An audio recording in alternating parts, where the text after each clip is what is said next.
Very good. We're going to be selling a gold card. You have a green card. This is a gold card. We're going to be putting a price on that card of about $5 million, and that's going to give you green card privileges plus. It's going to be a route to citizenship, and wealthy people will be coming into our country by buying this card. They'll be wealthy, and they'll be successful, and they'll be spending a lot of money and paying a lot of taxes and employing a lot of people. And we think it's going to be extremely successful.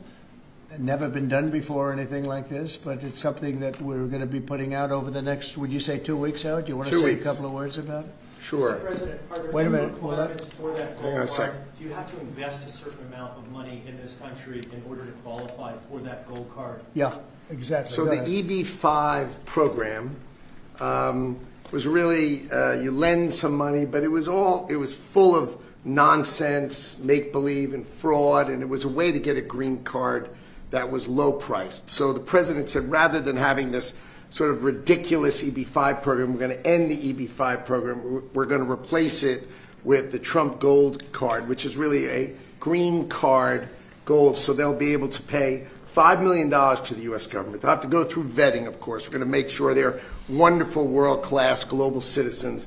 They can come to America. The president can give them a green card, and they can invest in America, and we can use that money to reduce our deficit. Why do we give out lotteries of green cards? Why do we give out EB-5 for green cards? The President of the United States understands that the right answer is, why don't we eliminate the deficit of the United States of America instead?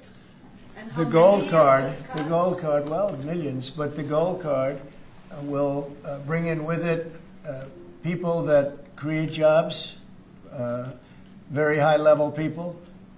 I think companies will pay to get people in. For instance, you today graduate from the Wharton School of Finance or Harvard or Stanford or any college, and nobody knows if you can even go to work for a company.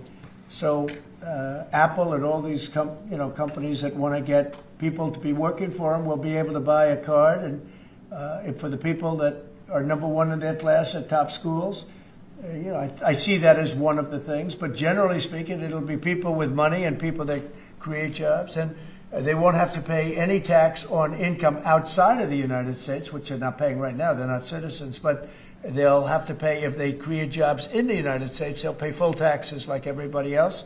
So you're getting big taxpayers, big job producers, and we'll be able to sell maybe 1 million of these cards, maybe more than that. And if you add up the numbers, they're pretty good. As an example, 1 million cards would be worth $5 trillion. $5 trillion. Wow.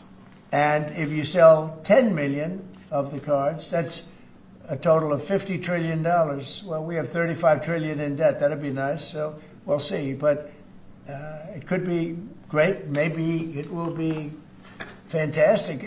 We have it all worked out from the legal standpoint. It's totally legal to do. Hasn't been done before. It's been done in many different forms. We give them away. Why should we give them away? We shouldn't give them away.